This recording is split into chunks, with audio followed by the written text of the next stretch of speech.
اینجا ما یه سردنده تر اتومات داریم، یه پنل سقفی لمسی.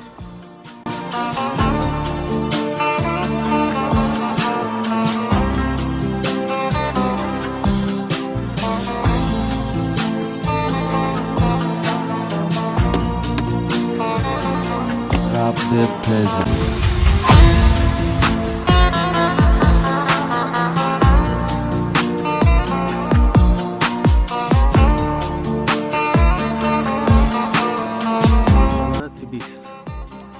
بهش میخوام. این دوتا پیچ رو باز میکنیم.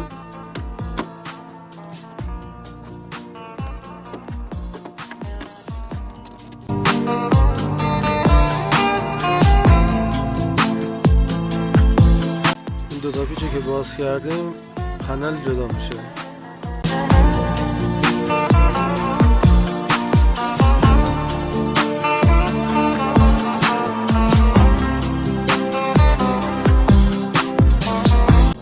منفی ثابت اون سیم چراغ دارم. این سوکت رو الان میزنم پنل رو شروع میکنه کار.